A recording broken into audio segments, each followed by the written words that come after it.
Hello there everybody, Billabo10000 here, bringing you another episode of Mag Mammal 2, and today we are continuing our adventure, and today we are heading over here. Hi Starman. Give my love to a shooting star, but she moves so fast that I can't keep up. I'm chasing. I'm in love with a shooting star, but she moves so fast. When she falls, then I'll be waiting. Song lyrics, I'm guessing. Anyway, this is the final level that I actually have played, and this is 7th's Red Bluebee's Cyberman. Score 42.8, 39, 45, 39, 46, 45. 1 energy element, 4 noble nickels. This one's a bit of a thing. Let's go. And you can tell it's a thing because it takes a little bit of time to load. There's a noble nickel there, but we can't get it at the moment, so just ignore it for now. So, we're going to go through the stage normally first. However, there is actually a way to beat this stage exceptionally quickly. So these little platforms here, they teleport you back down the stage. Each of them is sort of set up for different segments, and sometimes you can get teleported really far back, and sometimes you might not get teleported far back at all. Either way though, it's an interesting gimmick. Those little things down there underneath us are spikes. Alright, actually, you know what? No, let's get hit by this guy first. I want to get hit by this guy because we want to get a noble nickel. If you go back in here, you get back to the boss fight, but if you go this way, and then you go through this door, you find yourself in a room with these guys and noble nickels, which is, you know, good room to be in, gotta say.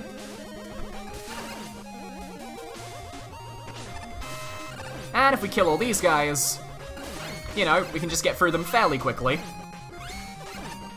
Like so. Grab the noble nickel, and then we can just head on out. So this is interesting. If we head this way, we actually, if we look at the map screen,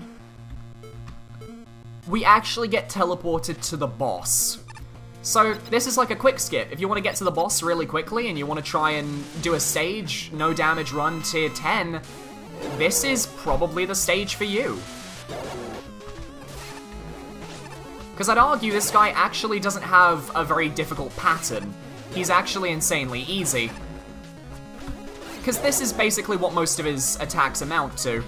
As long as you stay underneath him, you're usually fine, because you can tell where he's going to attack next. He does have a conveyor belt, but you know, it doesn't add too much to the fight.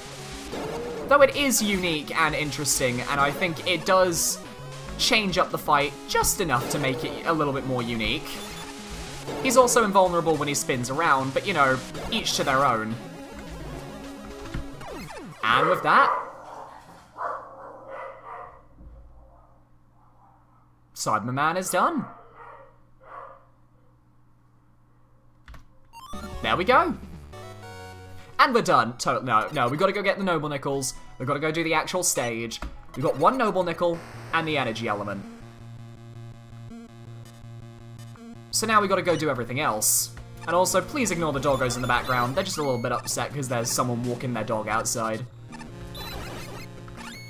So we need to go back through the stage to where we were, which was where the mini-boss was, and this time we need to actually survive the mini-boss.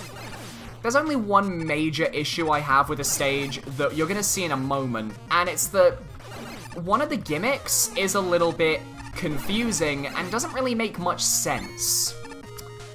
But you'll see. First things first, we need to get through here and say hello to the mini-boss again, which we can't see. I think I would have personally appreciate if the mini-boss actually had some tells towards when and how they were going to attack. But you know, each to their own. And the mini-boss actually uses Cyberman's own attacks, so you know, you get a nice sort of introduction to his attacks straight away. Also, the rush coil, the super arrow was disabled because it would basically break some of the gimmicks. But yeah, if we head across this way, and then we slide through here, we loop back around to the beginning of the stage. See, that's one of the major gimmicks of this stage. Well, not major, it's one of the major gimmicks towards finding the noble nickels, though, is that the stage likes to loop around on itself. The only problem is that, at least for this noble nickel, you have to do this bit again, and you, I believe, have to do the mini-boss again, which is just kind of painstakingly boring, because we literally just did this. However, if you know what you're doing, it's not too terrible. So yeah, we have to deal with this guy again. It's mainly when the boss decides to use its rather large sort of spinning attack, because the door won't open until it's done this attack. But the problem is, this attack is extremely random in how it appears and how it works. So you could often find yourself getting hit by that attack without even meaning to... or without even really getting a chance to fight back, so to speak. Alright, across here. There's a checkpoint coming up very soon, so hopefully we can reach it without too much trouble.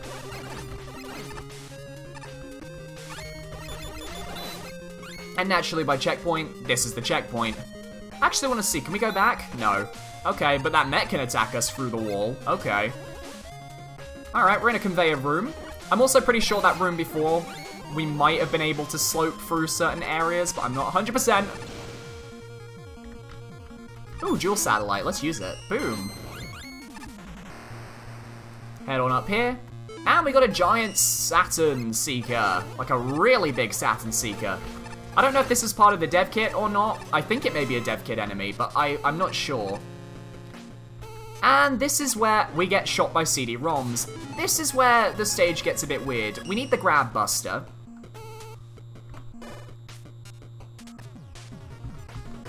Dang it, we need to shoot that that box, but we need to shoot it while falling.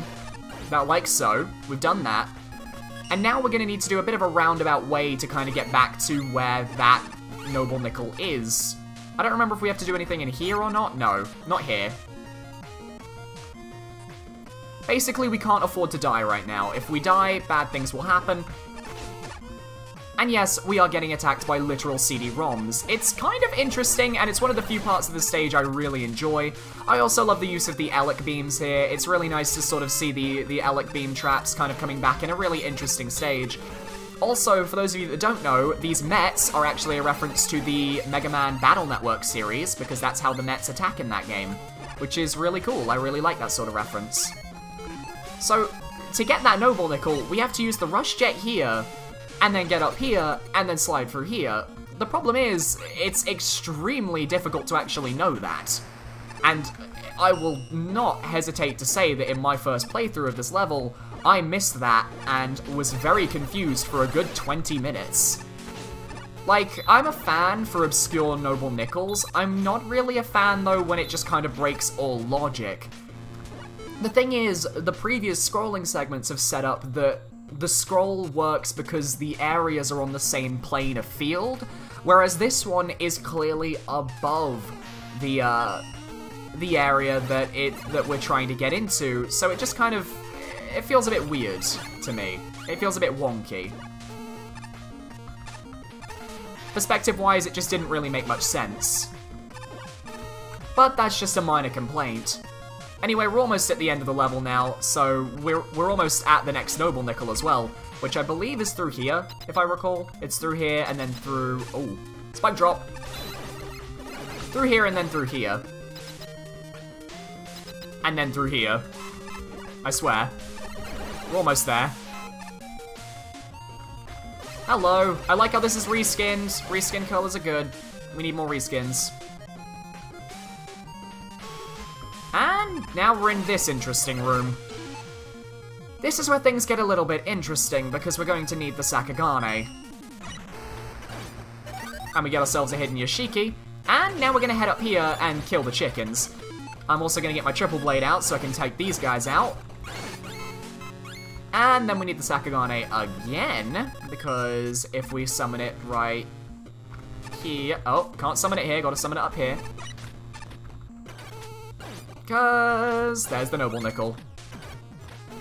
And even though we've got all the Noble Nickels now, I just want to show you how it links up to Cyberman. So if you go through here, this goes into Cyberman's chamber, and then Cyberman's here. Pretty simple, pretty straightforward. You know what, I'll fight him again. Nah, you know what, nah, I won't. I've fought him once already. It's pretty simple. That stage, on a blind run though, is a very different story. The fact that I could power through that was because I knew about all the gimmicks, because I'd played through it before. On a blind run, it is exceptionally confusing, and it doesn't really convey all of its gimmicks to the extent that I personally would have liked. Especially that one noble nickel with the grab buster, and the fact that you had to go up an entire, like, you had to go so far away just to loop back around. It just didn't really work for me. But the rest of the stage was interesting, and I wish that more had been done with the CD-ROMs, I'm not gonna lie. But anyway, let's see what the judges had to say about Cyberman. Snowrite Pyro, 39 out of 50. Man, this level is seriously awesome. It looks really good, and honestly, the tech with the matrix blocks and the maze stuff blew my mind. It's an incredibly well-built level, for the most part, and it's truly a spectacle to behold. I really love the custom enemies, especially the minor mets. They're adorbs. Though honestly, I think some weird design choices bring it down for me. The noble nickels in particular, the way to access the first and third ones is clever, but I don't like how you basically have to replay the first part of the level right after getting the first one, and the way to get the second one was pretty obtuse. Thankfully, the room with the nickel in it was actually very clever, so it at least evened out. I guess. Also, I don't really think I'm a fan of the boss. It kind of just felt like a rehash of the mini-boss. Honestly, I think I like the mini-boss more than the boss, because at least with the mini-boss it's just a survival, while the boss plays more like your typical Wily capsule fight, which I have never really been a fan of. I think the good outweighs the bad here, though, and it's still a great level, in my opinion. Also, I found that psychedelic death pit, and it killed my eyes. Psychedelic death pit? I didn't find that. Although, I will say this. The mini-boss was inconsistent. It seemed like the door would only open after it did the scattershot attack, but the mini-boss would sometimes do 2 attacks before doing the scattershot, or it would do the scattershot straight away. I feel like that one should be on a set pattern, as opposed to randomly selecting attacks until it gets the right one. It just didn't really, and the mini-boss just didn't really feel like it needed to be there. It really didn't need to be there. Like, it just felt so out of place. Jupy Hornet, 45 out of 50. Wow, this level clearly had a lot of effort put into it. The graphics were amazing. Besides a few spikes that looked like blocks and others that blended in with the background too much, I had a problem with that my first blind playthrough. Those blocks I pointed out that were spikes, I thought they were a platform, and in one of the areas, I actually stood on them, died, got sent back to the start. Very sad. I've never really been a huge fan of gimmicks that send you backwards, but this level did it surprisingly well. However, one time I touched the very edge of one of those cyber blocks that send you backwards, and nothing happened. The boss was a fun and engaging battle that posed a nice challenge, but his attacks were a bit repetitive and hard to dodge. Overall though, great job. Easy to dodge in my opinion. Angel, 39 out of 50. The stage is a bit overambitious. I really like all the creative ideas that went into this level, but they're just introduced at a rapid-fire rate, making it hard to keep up with them. What bothers me the most is the wraparound. It's a super cool mechanic and the level uses it well for some mind-bending scenarios, but it's introduced properly after it's already been used. And the way it is used makes it not obvious to the player when the warp is active. I spent a lot of time searching for how to access the first Noble Nickel, jumping into every cyber reset block in the hopes of finding one that takes me to a bonus area, but it ended up being a random wraparound area that had me redo the first section completely. My favorite part about this level is definitely the boss. The sound effects are amazing, and I love how the mini-boss introduces the player to all of the boss's attacks. I do like that, still not a fan of the mini-boss though. The conveyors turning on is also a neat addition to the challenge. Guriri, 46 out of 50. Amazing! This is a stage that does everything almost perfectly. I'd say the only things I didn't like were how you end up with the backtracking and the occasional bugs. However, the concept is very interesting and it has been executed so well. Not to mention the outstanding visuals and how my doggos are barking inside interest... I'm gonna go deal with them. 1 minute. And we're back. Not to mention the outstanding visuals and how interesting the methods of getting the Noble Nickels are. Ultimately, aside from small issues, this level is extremely well built, and it definitely deserves praise. And Ace Spark, 45 out of 50. I think one of the gimmicks was kind of underutilized on the math path, the screen wrap, and it would have been nice to see the mini-boss show up again in a different configuration, as it certainly felt like it warranted a repeat. It almost felt over too soon, just as it was getting really interesting. That does say everything though. I was stunned. Not only did this feel like a Mega Man stage, this felt like an all-time classic one. Everything was really original, and when it wasn't being original, you had serious flair to back it up. Nice graphics, good music, really cool special effects, and I love the Battle Network reference. The fact that you took what is basically an instant death layout and Super Meat Boy'd it was very nicely done, and a really clever way of handling it. The Noble Nickels were also very clever and sneaky, but not frustrating, although they require a little too much backtracking for their own good. But this sort of weapon usage for the optional stuff was pretty well handled. The Robot Master was fun, if a little easy. Maybe he should have dealt a bit more damage. I never felt in danger during the fight. I did unfortunately have the Robot Master hilariously glitch out on me quite badly, which caused a soft lock. Awkward. Still, this was such a cool stage. I loved it. Well done. I like how none of the judges mentioned that you can find the boss without doing most of the stage. That was something that I thought they would bring up, and I'm not really sure how I feel about this stage. It's good, and I really like what it was going for. Usually, I'm a big fan of this sort of thing. I don't know. I really like the boss. I really like the enemies. I wasn't the biggest fan of the wraparound gimmick because it didn't get properly introduced very well. I feel like some of the palette didn't really clash well together, but I really... There's a lot that I like about it. I would probably put this like 38, 39 if I had to give it a rating. I probably wouldn't put it in the 40s, but I can see why it is here and why other people would enjoy it, so... Anyway, thank you very much for watching, guys. I hope you guys enjoyed. In the next episode, we finally get to start playing blind levels again. And I'll see you next time. Thanks so much for watching. Goodbye.